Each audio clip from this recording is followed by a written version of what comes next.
पाकिस्तानी कौम आज यौम दिफा भरपूर अज़्म के साथ मना रही है। पाक फौज का यौम दिफा और शोहदा की मुनासबत से शोहदाए पाकिस्तान को खिराज अकीदत, मुसल्लह फौज का दिफा वतन का अज़्म। DG ISPR ने कहा है कि हमारे शोहदा हमारे हीरोज़ हैं। यौम दिफा के मौके पर हर घड़ी तैयार कामरान हैं हम के उन्वान से नगमा भी जारी। 6 सितंबर 1965 को मक्कार दुश्मन ने किसी ऐलान के बगैर पाकिस्तान पर हमला कर दिया, मगर BRB नहर पर पाकिस्तान की दिफाई लाइन ने उसकी पेश कदमी रोक दी। मेजर अजीज भट्टी शहीद निशान हैदर ने उसी जगह अपने साथियों के साथ कुर्बानियों की अजीम दास्तान रकम की। वज़ीर आज़म इमरान खान का कराची के लिए 1100 अरब रुपए के तरक्याती पैकेज का ऐलान। कहा, नए तरक्याती पैकेज में वफाकी और सिंध दोनों हुकूमतें हिस्सा डालेंगी। सूबाई राबता अमल दरामद कमेटी बना दी गई। पाक फौज का कमेटी में अहम किरदार होगा। कुछ मसाइल 1 साल तक और बाकी तमाम 3 साल में हल किए जाएंगे। कराची वालों को पीने का पानी मिलेगा। नालों की सफाई NDMA करेगी। तजावुजात खत्म की जाएंगी। बेघर होने वालों को सिंध हुकूमत जगह देगी। शहर का पूरा कचरा साफ होगा। सड़कें मुरम्मत होंगी। सर्कुलर रेलवे चलेगी।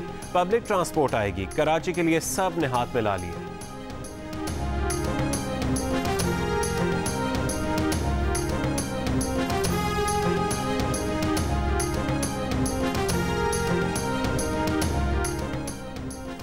वफाक ने कराची के लिए जो ऐलान किया है उसमें से 800 अरब के सिंध हुकूमत के मंसूबे हैं। वफाक के मंसूबे सिर्फ 300 अरब रुपए के हैं। बिलावल भुट्टो जरदारी का हॉक्स पे रोड पर कारकुनों से खिताब। कहा, यह कराची की तरक्की के लिए अच्छी शुरुआत है। सिंध के अवाम को रिलीफ के कामों में मदद की ज़रूरत है। वज़ीर आज़म अवाम की मदद के लिए हमारा साथ दें।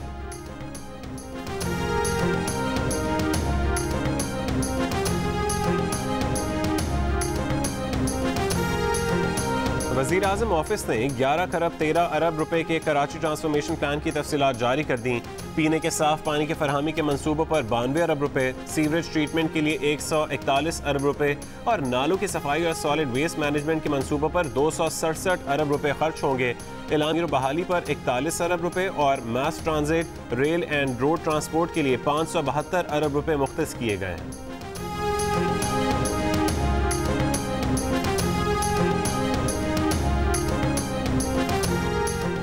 कराची में बिजली की फरहमी के लिए लाइसेंस के इलेक्ट्रिक के अलावा किसी और कंपनी को भी दिया जा सकता है। नेपरा ने के इलेक्ट्रिक के बिजली डिस्ट्रीब्यूशन लाइसेंस में तब्दीली के लिए अवामी आरा तलब कर ली।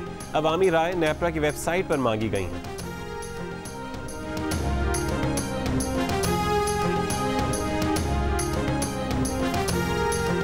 मुस्लिम लीग नून ने नवाज शरीफ को इलाज मुकम्मल होने तक वतन वापस न आने का मशवरा दे दिया। शहबाज शरीफ की ज़ेर सदारत इजलास के बाद पार्टी रहनुमाओं के साथ प्रेस कॉन्फ्रेंस में एहसन इकबाल ने कहा कि नून लीग के एक कायद हैं जिनका नाम नवाज शरीफ है। उनकी सेहत पर कोई समझौता नहीं किया जाएगा। उम्मीद है अदलिया भी नवाज शरीफ की सेहत के उमूर को मद्देनजर रखेगी। शाहिद खाकान अब्बासी ने कहा कि पार्टी का मुत्तफ़िक़ा फैसला है कि नवाज शरीफ अपनी सेहत पर तवज्जो दें।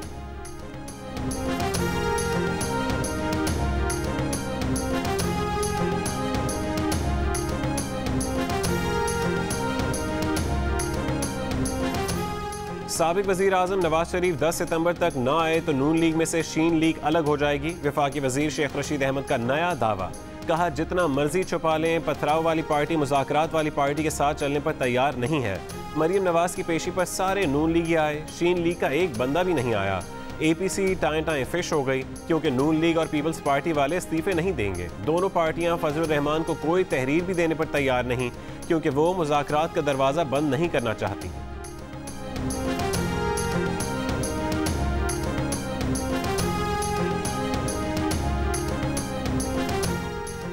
जो आईनी तरीके से आया ना हो वो आईनी मुद्दत पूरी नहीं कर सकता। ऑपोजिशन के बजाय शेख रशीद अपनी वजारत की कारकर्दगी पर तवज्जो दें। नून लीग के राना सनाउल्लाह का जवाब। बयान में कहा कि 2 साल में कराची सर्कुलर की एक ईंट नहीं रखी जा सकी। तारीख देने के माहिर कराची सर्कुलर रेलवे के पहले मरहले की ईंट रखने की ही तारीख दे दें।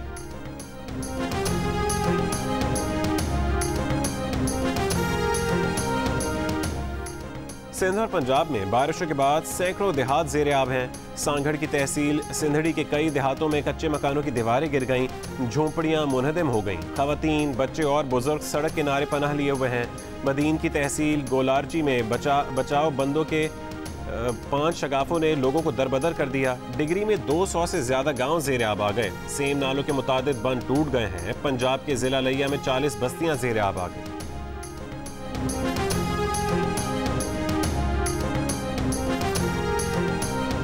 हब डैम से जो पानी आता है नदी में, हब जाने वाले रास्ते पे उस नदी में मौजूद हूँ। हम उस पॉइंट तक ऑलमोस्ट पहुँच गए हैं। पिलर जो इतने बड़े हब को बलूचिस्तान को कराची से मिलाता है, ऊपर ट्रैफिक चल रहा है, धम धम आवाज़ आ रही है। कराची को बलूचिस्तान से मिलाने वाला हब नदी का वाहिद पुल बारिशों के बाद सैलाबी रैलों की जद में आकर खस्ता हाली का शिकार। जियो न्यूज़ की खुसूसी कवरेज। 2 सतूनों के चबूतरे गिर गए, सरिये नजर आने लगे। तर्जुमान बलूचिस्तान को खदशा कि पुल किसी भी वक्त गिर सकता है, इंसानी जानों के नुकसान का अंदेशा है। नेशनल हाईवे अथॉरिटी मुतमईन, कहा कि टेक्निकल कमेटी के मुताबिक पुल को कोई खतरा नहीं।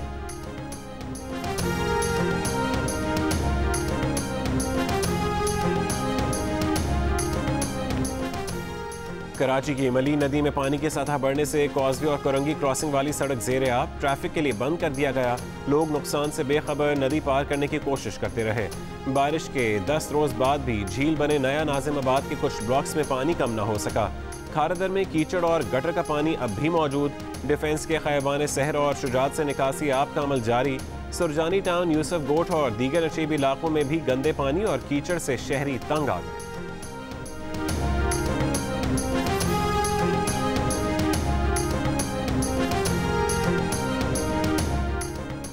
इस्लामाबाद हाई कोर्ट का securities and exchange commission of Pakistan के लापता अफसर साजिद गोंदल को पीर तक बाजियाब कराने का हुक्म। अदालत ने कहा कि इस्लामाबाद में मुबैना अगवा के बढ़ते वाक़यात ने संजीदा सवालात उठा दिए हैं। वफाकी हुकूमत और इंतजामिया शहरियों की हिफाजत में नाकाम हो चुकी है। क्यों ना शहरियों की हिफाजत में नाकामी और नाअहली पर सेक्रेटरी दाखिला, चीफ कमिश्नर और IG इस्लामाबाद के खिलाफ कार्रवाई की जाए। जुमे को लापता हुए साजिद गोंदल की वालिदा ने अदालत से रुजू किया था। वफाकी वजीर इंसानी हुकूक शीरी मिजारी और मुशीर दाखिला बैरिस्टर शहजाद अकबर इस अगवा का नोटिस ले चुके हैं।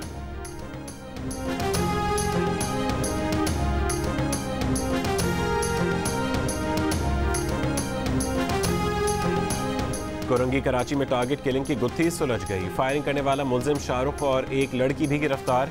मकतूल मुनैफ की गिरफ्तार लड़की से दोस्ती थी। मकतूल मुनैफ गिरफ्तार लड़की को ब्लैकमेल कर रहा था। लड़की ने अपने दोस्त शाहरुख को इस बारे में बताया और मंसूबे के तहत लड़की ने मुनैफ को अपने घर के पास फोन करके बुलाया। शाहरुख ने मुनैफ को कत्ल किया और मोबाइल फोन लेकर फरार हो गया। 2 मुलजिमान में से एक ने खुद गिरफ्तारी दी थी।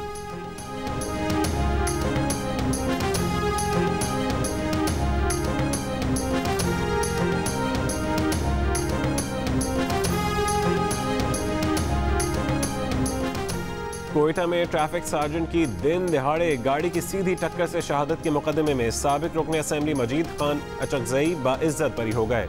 अदालत ने 2 साल बाद मजीद खान को शक का फायदा दे दिया। फैसले ने नए सवालात उठा दिए। गवाह मुनहरफ हुए तो उनके खिलाफ क्या कार्रवाई हुई? गाड़ी साबिक रुकन असेंबली नहीं चला रहे थे तो सार्जेंट को टक्कर किसने मारी? केस के कानूनी पहलुओं और पुलिस तफ्तीश में कोताही का जिम्मेदार कौन है?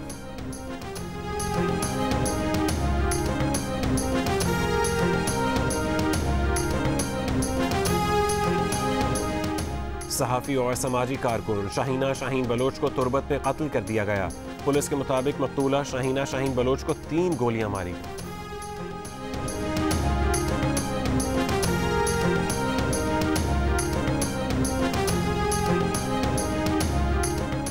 अमरीकी शहरी सिंथिया रिची ने वजारत दाखिला की वीज़ा दरख्वास्त मुस्तरद करने का हुक्म इस्लामाबाद हाई कोर्ट में चैलेंज कर दिया।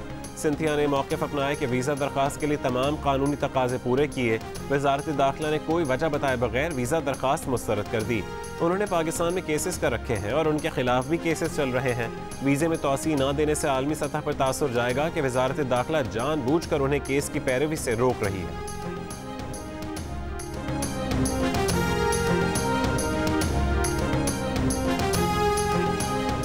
सिंध के तालीमी इदारों में साबुन, सैनिटाइजर, फेस मास्क की फरहमी यकीनी बनाई जाए। स्कूल खुलने से पहले क्लासेस की सफाई की जाए। स्कूल आने वालों का टेम्परेचर चेक किया जाए। महकमा तालीम सिंध ने हिफाजती इंतजाम जारी कर दिए। खैबर पख्तूनख्वा हुकूमत का स्कूलों के अमले और तलबा का कोरोना टेस्ट कराने का फैसला। असातिज़ा और अमले का टेस्ट स्कूल खुलने से पहले और तलबा का टेस्ट स्कूल के बाद होगा।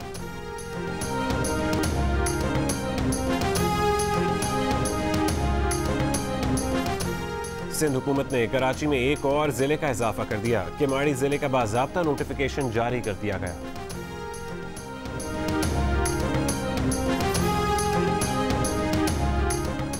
वज़ीर आला पंजाब उस्मान बुज़दार ने पब्लिक प्राइवेट पार्टनरशिप के तहत रावलपिंडी रिंग रोड मंसूबे की मंजूरी दे दी। कहा कि 50 अरब रुपए के मंसूबे से ट्रैफिक के मसाइल हल होंगे, मुआशी सरगर्मियों में तेजी आएगी।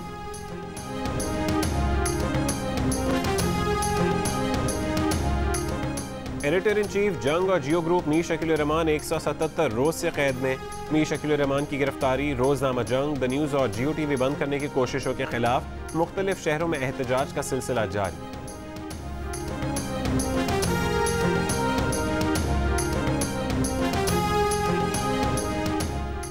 यूरोप के मुस्लिम अक्सरियती मुल्क कोसोवो ने इसराइल को तस्लीम कर लिया। तुर्क मीडिया के मुताबिक अमरीकी सदर डोनाल्ड ट्रंप की ज़ेर सदारत इजलास में कोसोवो ने इसराइल को तस्लीम करने के मुआहदे पर दस्तखत किए। दोनों ममालिक के दरमियान सफारती ताल्लुकात जल्द कायम हो जाएंगे।